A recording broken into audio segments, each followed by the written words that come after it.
뉴욕시 선거관리위원회가 어제 발표된 뉴욕시장 예비선거 개표 결과에 오류를 인정하고 다음 주 새로운 결과를 발표할 예정입니다. 해외 백신 접종 완료자 대상 한국 입국형 격리 면제 신청이 쇄도하고 있는 가운데 제외 군과는 인력 부족으로 신청자들은 업무 지연을 이유로 불만이 고조되고 있습니다.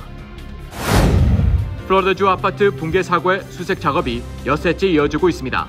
사망자는 16명으로 늘어났고 이 사고 원인에 대해 전문가들이 앞다퉈 주장을 내놓고 있습니다. 기록적인 무더위로 오늘 뉴욕시 일부 지역에서는 갑작스러운 전력 공급 중단이 있었습니다. 앤서니 파우치 박사가 현재 미국의 주요 변수가 되고 있는 델타 변이가 곧 두 개의 미국을 만들 수 있다고 경고했습니다. 4월 미국의 주택 가격이 전년 대비 14.6% 올라 역대 최대 상승률을 기록했습니다. 오늘 펜실베니아주 대법원이 성폭행으로 기소됐던 코미디언 빌 커스비의 유죄 판결을 뒤집고 석방시켰습니다. 연방 대법원이 코로나19 기간 세입자를 보호하는 CDC의 퇴거 유예 조치를 유지하라는 판결을 내렸습니다. 필 머피 뉴저지 주지사가 역대 최고 규모인 464억 달러 주정부 예산안에 서명했습니다. 이에 따라 내달부터 중산층 이하 가정에 최대 500달러의 세금 환급금이 지급될 것으로 보입니다.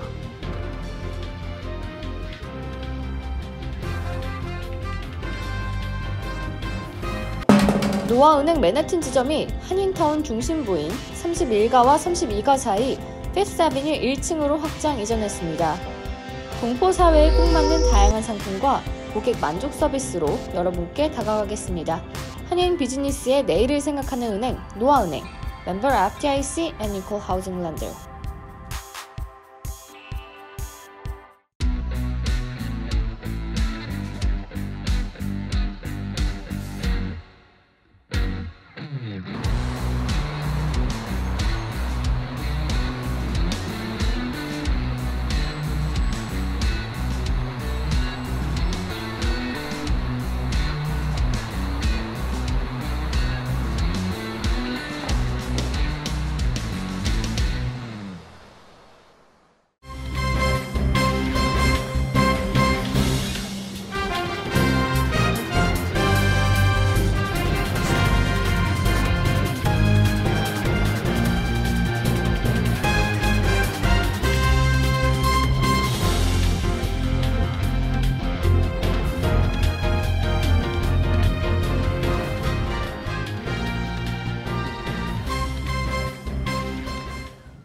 여러분 안녕하십니까? KBTV 뉴스9 이창원입니다. 뉴욕시 선거관리위원회가 어제 발표된 뉴욕시장 예비선거 중간 개표 결과에서 시범투표 용지를 집계에 포함시킨 오류를 인정했습니다. 새로 집계된 결과는 다음 주에 발표될 예정입니다. CNN 뉴스에 따르면 어제 선관위는 실시간으로 게시하던 집계 결과에 오류가 있음을 인정하고 발표된 개표 기록을 모두 삭제했습니다. 이에 앞서 선관위가 발표한 어제 오후 5시 기준 개표 결과에 따르면 에릭 아담스 후보가 2위인 캐서린 가르시아 후보의 2%의 근소한 차이로 앞섰습니다. 이는 지난 투표 당일 아담스 후보가 2위인 마야 와일리 후보와 3위인 가르시아 후보의 각각 9%, 11%씩 앞섰던 결과와 큰 차이를 보이는 득표율이어서 유권자와 선거인단이 놀라워했습니다. 이에 따라 아담스 후보 선거인단은 지난주 개표에서 80만 표였던 총 투표수가 94만 표로 10만 표 이상 증가한 것에 대해 의문을 제기했고 선거관리위원회는 곧 집계 과정에 오류가 있었음을 인정했습니다. 선관위는 초기 개표 과정에서 13만 5천 개의 시범 투표용지가 실수로 함께 집계되었다는 사과문을 게시했습니다. 이어 선관위는 투표 기록을 재생성해 순위 투표제를 적용한 집계를 처음부터 다시 시작하겠다고 전했습니다. 이번 선관위의 실수는 뉴욕 시민들이 선관위의 순위 투표 집계 능력에 대해 갖고 있던 불신에 힘을 실어주고 있습니다. 전문가들은 선관위는 그동안 실수가 잦았으며 정치 자금을 수령한다는 이유로 악명이 높았다며 특히 이번 실수는 미국 내 보수 진영과 지방자치당국이 투표제 개정을 요구할 근거로 사용할 위험이 있다고 지적했습니다. 선관위의 실수에 대해 아담스 후보는 선관위의 오류 인정에 감사를 전하며 정확하고 보완된 결과가 나오기를 기대한다고 밝혔습니다. 전문가들은 어제 개표에 오류가 있었지만 새 개표에서도 아담스와 가르시아 후보가 접전을 펼칠 가능성이 있다고 예측하고 있습니다. 이는 투표 당일 발표된 개표 결과는 사전 투표와 당일 투표만을 집계한 것으로 어제까지 접수를 받은 부재자 투표는 반영되지 않았기 때문입니다.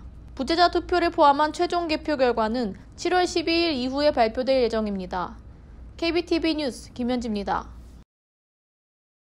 해외 백신 접종자 대상 격리 면제 신청 접수를 시작한 미국 내 제외 공간들은 사전 접수를 시작한 첫날부터 업무가 사실상 마비되며 신청자들의 불만의 목소리가 높아지고 있습니다.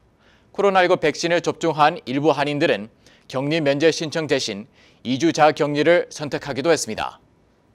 각 제외 공간에 따르면 격리 면제 사전 신청 첫날인 지난 28일 뉴욕은 1000건, 로스앤젤레스는 700건, 워싱턴은 600건이 접수됐습니다. 신청 한 건마다 가족까지 포함돼 처리해야 할 업무는 더 많은 상황입니다. 각 총영사관 측은 수요 폭증으로 인한 업무 처리 지연을 양해해달라고 당부하며 제외 공간은 인력 부족을, 민원인은 업무 지연을 이유로 고충을 토로하고 있습니다. 한 신청자는 한국 정부가 미국의 백신 접종 증명서가 미덥지 못하다며 격리 면제 절차를 도입했지만 융통성도 없고 시간과 돈만 낭비하는 모습이라고 지적했습니다. 한국 방문을 앞둔 한인들은 한국 정부의 해외 백신 접종자 자가격리 면제 조치를 반기고 총영사관 웹사이트 안내대로 방문 예약을 시도했지만 절차가 복잡해 난감하다고 토로하고 있습니다. 백신 접종을 완료한 한 한인은 한국 양로병원에 입원 중인 어머니를 정기 방문하고 있는데 결국 출국을 미룰 수도 없어 격리 면제 신청을 포기하고 입국 후 2주 자가격리를 선택했다고 밝혔습니다. 한편 미국 내 제외공간 격리 면제 신청 쇄도 소식을 접한 한국 여론은 냉소적입니다. 한국 한 포털 관련 기사에 대한 수백 개의 댓글 대부분 격리 면제에 부정적입니다. 한 네티즌이 백신을 맞았다고 코로나19에 안 걸리는 것도 아니고 변이가 무섭게 퍼지고 있는데 굳이 라는 댓글에는 1568명이 찬성했으며 또 다른 네티즌이 한국에 오지 말고 제발 가만히 있어라. 코로나도 안 끝났고 변이도 난리다. 한국에 오려고 하지 말라는 댓글에는 819명이 찬성했습니다. KBTV 뉴스 김은지입니다. 플로리다주 아파트 붕괴 사고 수색 작업이 엿새째 이어지고 있는 가운데 현재 사망자 수는 16명으로 늘어났고 실종자 수는 147명으로 파악됐습니다. 한편 이 붕괴 사고의 원인을 놓고 콘크리트 골재 파손과 집안 침하, 주변 공사 등 복합적인 요소 때문이라는 전문가들 주장이 제기되고 있습니다. 이번 사고와 관련해 가장 많이 거론되는 원인은 콘크리트 파손입니다. 이 아파트는 건설된 지 40년이 된 노후 건물로 사고 당시 현장을 촬영한 감시 카메라를 보면 건물이 남쪽 중앙 부분부터 무너졌습니다.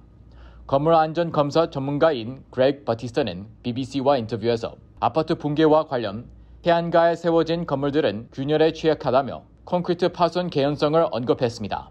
그는 콘크리트 내부의 철근은 기본적으로 녹슬게 되고 최대 7배나 부피가 팽창한다며 철근을 둘러싼 콘크리트가 파손되면 건물 구조가 크게 약해진다고 말했습니다.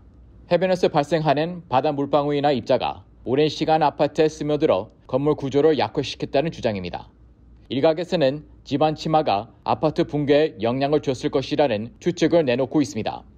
플로리다 국제대학교 지구환경대학 연구팀은 지난해 발표한 연구 결과에서 이 아파트가 1990년대부터 연간 2mm씩 침하했다며 통상적으로 건물이 이 정도 속도로 가라앉으면 구조에 문제를 일으킬 수 있다고 지적했습니다. 서서히 진행된 집안 침하가 건물에 균열을 낼 수 있다는 것입니다. 아파트 주변의 신축 공사가 사고에 영향을 줬을 가능성도 있다는 주장도 일고 있습니다. 일부 전문가들은 사고 아파트와 가까운 18층짜리 건물의 진동이 집안 이동을 초래했을지 모른다고 생각하고 있습니다. 사고 아파트는 1981년 습지를 개간한 땅에 지어졌고 주변의 다른 고층 건물들도 콘크리트와 철제 기둥으로 세워졌습니다. 기록적인 무더위로 오늘 뉴욕시 일부 지역에서 정전이 일어났습니다. 갑작스러운 전력 공급 중단으로 냉방시설을 가동시킬 수 없었던 일부 주민들은 매우 난감했을 것으로 보입니다. 보도에 김현지 기자입니다. 3일째 이어진 무더위로 오늘 뉴욕시 곳곳에서 정전이 발생했습니다. 브루클린의 그린포인트에서는 신호등이 꺼졌고 주민들에게는 냉방시설 가동이 중단되었습니다. 뉴스콥터 7이 촬영한 영상에서는 부시윅에서 전선에 불이 붙었는데 이로 인해 400명의 주민에게 전력 공급이 중단됐습니다. 전력회사 콘 에디슨사는 보수 작업이 진행되는 동안 퀸즈 일부 지역의 전력 공급을 8% 감소했습니다. 또한 뉴욕시티와 웨스트체스터 카운티의 주민들에게 폭염이 지속되는 동안 전기를 아껴 쓸 것을 권장했습니다. 전력 감소 대상 지역은 북쪽의 그랜드 센트럴 파크웨이, 남쪽의 자메이카 베이, 동쪽의 나소 카운티선, 서쪽의 퀸즈 블러바드와 벤윅 익스프레스웨이에 해당합니다. 이는 6만 4천 명이 거주하는 글렌옥스, 플로럴 파크, 벨로스, 퀸즈 빌리지 등 지역을 포함합니다. 콘 에디슨사는 세탁기와 전자레인지 등 많은 전력을 소비하는 가전제품의 사용을 자제할 것과 불필요한 냉방 가동을 제한할 것을 권장했습니다.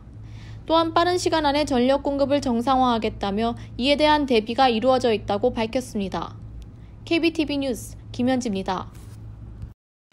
국립알레르기 전염병 연구소장인 앤서니 파우치 박사가 전국에 확산되는 델타 코로나 바이러스 변종이 2개의 미국을 만들 수 있다고 경고했습니다. 자세한 소식 김은지 기자가 보도합니다. 어제 파우치 박사는 CNN 방송과의 인터뷰에서 전국의 델타 변이 감염자가 신규 감염자의 25%를 차지하고 있다고 밝히고 앞으로 미국은 백신 접종 완료로 델타 변이 감염자가 없는 지역과 접종 기피로 신규 감염자가 급증하는 지역 등으로 나뉘어 2개의 국가가 될 것이라고 경고했습니다. 그는 예방접종을 받으면 델타 변이 감염 위험이 극적으로 줄어들고 중병에 걸릴 위험도 훨씬 감소한다며 예방접종을 받지 않으면 상당한 위험에 처하게 될 것이라고 강조했습니다.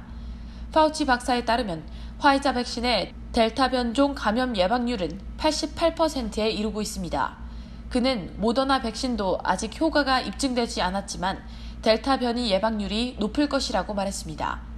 CDC 조사에 따르면 지난달 전국의 코로나19 사망자 1만 8천여 명 가운데 99.2%가 백신을 맞지 않은 사람들이었습니다. 백신 접종 인구가 전체의 29.7%에 그치고 있는 미시시피주의 경우 신규 코로나19 감염 및 사망자의 90% 이상이 백신을 맞지 않은 사람들이었습니다. 현재 백신 접종률이 35% 미만인 주는 미시시피, 알라바마, 아칸서, 와이오밍, 루이지애나주 등 5개 주입니다. 전문가들은 앞으로 이들 5개 주에서 델타 변종 감염자가 급증할 것이라고 예측하고 있습니다. CDC 데이터에 따르면 어제 기준 전국 인구의 46.4%가 완전히 예방접종을 마쳤습니다. 전국 50개 주 중 16개 주에서는 인구의 절반 이상이 접종을 완료했습니다. 또 이들 주는 7월 4일까지 성인의 70%가 최소 1회 접종을 마칠 전망입니다. KBTV 뉴스 김은지입니다. 4월 전국 주택 가격이 전년 대비 14.6% 올라 역대 최대 상승률을 기록했습니다. MBC 뉴스에 따르면 어제 S&P 코어로지 케이스실러 전국 주택가격지수 발표에서는 4월 전국 주택가격이 전년 대비 14.6% 올랐습니다. 이번 발표는 전국 대부분의 거점 도시들을 포함했는데 피닉스, 샌디에고, 시애틀의 전년 대비 상승률은 20% 이상으로 가장 높게 보고됐습니다. S&P 다우존스사의 관리자이자 세계 투자지수 전략 수장인 크레이그 라자라는 이번 14.6%의 상승률은 조사가 시작된 이래 34년간의 기록 중 최대치라고 말했습니다. 또한 주택가격의 상승은 코로나19 팬데믹으로 인해 잠재 구매자가 도시를 떠나 교외로 이동했다는 기존의 가정을 입증하는 것이라고 말했습니다. 주택가격은 구매자의 수요가 공급을 앞지르면서 지난 11개월 동안 지속적으로 상승해왔습니다. 전국 중개업체협회에 의하면 4월에 비해 5월에 주택 공급이 소폭 상승했지만 작년 5월에 비해서는 여전히 21% 낮은 수치였습니다. 이에 더불어 토지, 노동력, 자재 가격의 인상에 따라 주택 건설이 더뎌지면서 거래량이 감소했습니다. 코어로직의 부참모 경제학자 셀마 F는 주택시장에서 가격 거품이 일고 있다는 의견에 반대하며 가격 상승에도 불구하고 가격 급락의 위험은 주택가격이 급증했던 2006년 여름보다 낮은 수준으로 떨어졌다고 말했습니다. 이는 유리한 대출금리와 소득 증가로 인해 월소득에 대한 담보상환 비율이 낮게 유지되기 때문이라고 전했습니다. 한편 전문가들은 고가 시장이 활성화된 반면 저가 거래는 하락하고 있다며 주택시장에서 빈부격차가 일어나고 있다고 지적했습니다. 연방준비제도가 작년 채권 매수 프로그램으로 대출금리를 의도적으로 낮게 책정했다며 이미 높아진 주택가격을 현재 소폭 상승한 금리로는 상쇄할 수 없을 것이라고 분석했습니다. KBTV 뉴스 김현지입니다. 오늘 펜실베니주 대법원은 미투 운동으로 성폭행 혐의 법정에 선 유명 코미디인 빌 커스비에 대한 유죄 판결이 절차적 문제가 있다는 이유로 뒤집었습니다. 2년간 복역 중이던 커스비는 오늘 석방됐습니다. 보도에 김현지 기자입니다. 펜실베니아 대법원은 오늘 약물 투여와 성폭행 혐의로 유죄 판결을 받은 빌 코스비의 판결을 뒤집고 석방을 명령했습니다.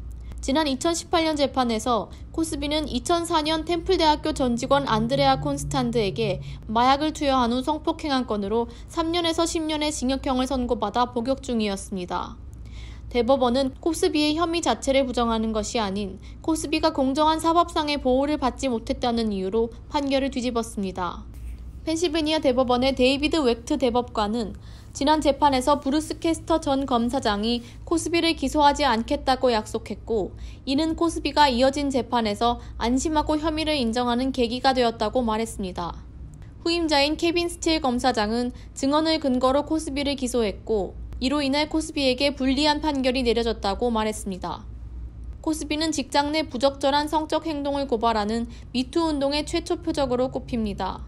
국가여성기관 회장인 크리스찬 눈스는 미국 사법 시스템이 성폭력 희생자들을 다시 좌절시켰다며 빌 코스비는 풀려났지만 그가 성폭행한 여성들의 고통은 진행 중이라고 말했습니다. KBTV 뉴스 김현지입니다. 연방대법원이 코로나19 팬데믹 동안 집세를 내지 못하는 세입자를 쫓아내지 못하도록 한 CDC의 퇴거 유예 조치를 유지하라고 판결했습니다.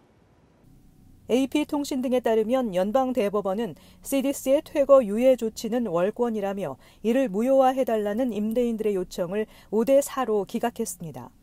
캐버너 대법관은 CDC는 7월 31일 퇴거 유예 조치를 종료할 계획이고 이때까지 의회의 임대 지원금이 추가적으로 분배될 것이라며 이 조치를 무효화하라는 임대인들의 요청을 기각한다고 판시했습니다. 다만 CDC의 퇴거 유예 조치가 월권이라는 워싱턴 DC 연방지법의 판단에는 동의한다고 덧붙였습니다. CDC는 지난해 9월 코로나19 경제 여파로 집세를 내지 못하는 세입자들을 강제 퇴거하지 못하도록 명령한 뒤 이를 연장해왔습니다. 지난주 7월 말까지 한 달 연장하도록 했는데 이것은 마지막 연장이 될 것으로 보인다고 더 힐은 전했습니다. 캐버너 대법관은 이에 동의하면서도 이 같은 조치를 합법적으로 추진하기 위해서는 의회가 새로운 법안을 통과시켜야 할 것이라고 밝혔습니다. 앞서 알라바마 부동산협회가 이끈 임대인 단체는 CDC의 조치로 매달 130억 달러의 손해를 입었다며 이를 취소해달라고 소를 제기했고 워싱턴 DC 연방지법은 지난달 CDC의 명령은 권한을 넘어선 월권이라며 무효화해야 한다고 판결했습니다. 필 머피 뉴저지 주지사가 역대 최고 규모인 464억 달러 주정부 예산안을 서명했습니다. 새 예산안에 따라 자녀를 키우는 중간소득층 이하 가정은 내일부터 주정부가 보내는 최대 500달러의 세금 환급금 체크를 받게 되며 연금 지급액이 전년에 비해 15% 증가합니다. 예산안 총 규모는 464억 달러로 이를 통해 자녀가 있는 중산층과 저소득층 가정 약 76만 가구에 내일부터 최대 500달러에 달하는 세금 환급금 체크가 발송됩니다. 이 프로그램의 수혜 대상자는 2020년 소득세를 납부한 기록이 있어야 하며 부부 합산 총 소득이 15만 달러 이하 혹은 개인 소득세 보고액이 7만 5천 달러 이하여야 하고 1명 이상의 자녀를 부양하고 있어야 합니다. 타주에 거주하면서 뉴저지주에 소득세를 낸 사람도 최대 500달러를 돌려받을 수 있으며 이번 환급금은 주정부의 보조금 성격이기 때문에 내년 세금 보고 시 소득세를 내지 않아도 됩니다. 또한 새 예산안에는 70억 달러의 예산이 배정돼 연금 지급액이 전년에 비해 15% 늘게 되며 퇴거 위기에 놓인 세입자를 구제하기 위해 5억 달러가 배정됐습니다. 한편 뉴저지 주정부의 새 회계연도 예산안이 50만 명에 달하는 뉴저지 서류 미비자에 대한 지원은 턱없이 부족하다는 논란이 일고 있습니다. 예산안에는 코비드19 팬데믹으로 경제적 피해를 입었지만 연방정부의 구호 대상에서 제외된 주민을 위해 연소득 5만 5천 달러 이하 서류 미비자에게 개인당 $1,000, 가정당 $2,000를 지급하는 안이 있지만 여기에는 4천만 달러만 배정됐습니다. 그러나 뉴저지에 거주하는 서류 미비자 수는 46만 명 정도로 추산되고 있어 대부분의 서류 미비 가정이 해당 수혜를 받기 어렵다는 것입니다. 이 때문에 지난 수개월 동안 이민자 옹호 단체들은 주정부 새 예산안에 서류 미비 가정을 위해 10억 달러 예산 배정을 요구해왔지만 결국 최종 통과된 주정부 예산안에는 반영되지 않았습니다. 뉴 밀레니엄 뱅크에서 SBA 론 빅 프로모션을 실시합니다. 첫째, 클로징 기준 융자 금액 3%의 SBA 보증 수수료를 면제해드립니다. 둘째, 향후 3개월 동안 원금과 이자를 대신 내드립니다. 셋째, 최소 10% 다운으로 건물 구입과 융자 신청이 가능합니다. 위 내용은 SBA 승인을 대상으로 하며 모든 대출자가 자격이 되는 것은 아닙니다. 본 혜택은 2021년 9월 30일까지이며 SBA에 의해 조기 종료될 수 있습니다. 기타 약관과 조건이 적용되며 프로그램과 약관과 조건은 예고 없이 변경될 수 있습니다. FDIC 멤버 앤 이퀄 하우징 렌더. 모더나는 2회차 백신 접종 후 일주일이 지난 실험 참가자 8명으로부터 혈청을 추출해 각종 변이 코로나 바이러스에 대한 면역 반응을 테스트한 결과 델타 변이를 포함해 실험한 모든 종류의 변이에 대해 중화항체를 생성했다고 밝혔습니다. 중화항체는 바이러스가 인체 세포로 침입하지 못하게 방어하는 역할을 합니다. 다만 모더나 백신이 델타 변이에 맞서 생성한 중화항체 수준은 기존 코로나19에 비해 2배 감소한 것으로 나타났습니다. 중화항체가 감소하기는 했지만 변이 바이러스를 예방하기에는 충분한 수준이라고 회사 측은 설명했습니다. 그러나 이번 결과는 임상시험이 아닌 실험실 환경에서 이루어진 테스트여서 백신의 실제 효과를 입증하는 것은 아니라고 언론들이 전했습니다. 앞서 월스트리트저널은 이스라엘에서 델타 변이에 감염된 성인의 절반이 모더나와 같은 메신저 리보핵산 계열인 파이저 백신 접종자였다고 보도한 바 있습니다. 서부의 남쪽을 강타했던 폭염이 이번에는 북쪽으로 옮겨가면서 시애틀과 포틀랜드 등에서 연일 최고 기온 새 기록이 세워지고 있습니다. 이에 따라 미국 캐나다 국경에서 미국 멕시코 국경까지 이어지는 지역에 사는 2천만여 명에게 폭염경보 주의보가 내려졌습니다. 시애틀 남쪽에 있는 오리건주 포틀랜드는 사흘 연속으로 기온이 104도를 넘었습니다. 포틀랜드에서는 불볕 더위 때문에 고속, 경전철과 전차 운행이 중단됐으며 일부 야외 수영장도 영업을 중단했습니다. 시애틀에서는 일부 식당들이 문을 닫았습니다. 캐나다 서부 브리티시 컬럼버스주 리턴에서는 28일 기온이 110도까지 올라가며 캐나다에서 관측된 기온으로 사상 최고치를 기록했습니다. 아이다호주의 주도 보이시에서는 어제와 오늘 사상 최고 기온을 기록할 것으로 예상되고 있습니다. 빌 드 블라지오 뉴욕시장은 타임스퀘어 안전행동 계획을 발표하고 이 지역에 새로 50명의 경찰관을 추가 투입하겠다며 새로 배치되는 경찰관들은 총기 사고를 예방하고 불법 판매상들을 단속할 것이라고 말했습니다. 이번 조치는 지난 주말 오후 타임스퀘어에서 총격 사건이 발생해 무고한 시민 1명이 다치는 일이 발생했기 때문입니다. 뉴욕시경에 따르면 27일 오후 5시 15분쯤 타임스퀘어 인근 46스트리트과 7에비뉴 메리어트 호텔 앞에서 가족들과 함께 길을 건너던 21세 남성이 등에 총탄을 맞고 인근 병원으로 호송돼 치료를 받았습니다. 다행히 생명에는 지장이 없는 것으로 알려졌습니다. 경찰은 범인이 피해자를 겨냥해 총을 발사한 것은 아니라고 밝혔습니다. 당시 거리에서 불법 CD를 판매하던 대여섯 명이 말다툼을 벌이던 중 이 가운데 한 명이 총을 꺼내 발사한 것으로 전해지고 있습니다. 경찰은 용의자를 공개 수배하고 추적 중입니다. 앞으로 뉴욕주 운전자들은 교통위반 범칙금을 일시불로 납부할 수 없을 경우 분할해서 낼 수 있게 됐습니다. 지난해 12월 뉴욕주 의회를 통과한 운전면허 정지 방지 개정법에 따르면 어제부터 교통위반 범칙금 티켓을 받은 운전자는 매달 $25 또는 월 수입의 2%를 납부하면 운전면허가 정지되지 않습니다. 또한 과거 범칙금을 납부하지 못했거나 법원에 출두하지 못해 이미 운전면허를 취소당한 운전자도 법원에 출석해 교통위반 범칙금을 분할해서 납부할 경우 구제 조치를 받을 수 있습니다. 한편 뉴욕주에서는 2016년 1월부터 2018년 4월까지 170만 명의 운전자들이 교통위반 범칙금을 납부하지 못했거나 법원 출두 명령을 어겨 운전면허 정지 처분을 당했습니다. 잠시 후 커뮤니티 브리핑을 전해드립니다. 노아은행 맨해튼 지점이 한인타운 중심부인 31가와 32가 사이 피프스 애비뉴 1층으로 확장 이전했습니다. 동포 사회에 꼭 맞는 다양한 상품과 고객 만족 서비스로 여러분께 다가가겠습니다. 한인 비즈니스의 내일을 생각하는 은행 노아은행, 멤버 FDIC and Equal Housing Lender.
이어서 환율과 증시 전해드립니다.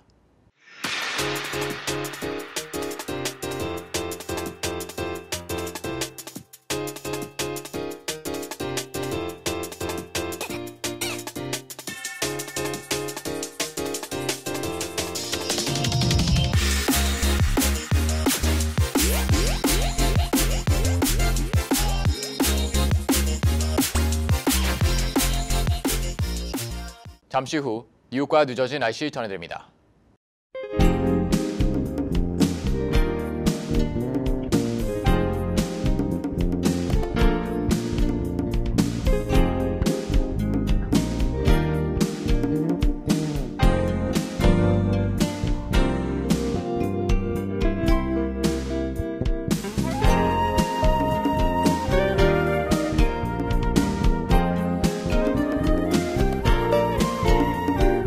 KBTV 뉴스 9 마칩니다. 오늘도 시청해 주셔서 감사합니다. 편안한 밤 보내시기 바랍니다.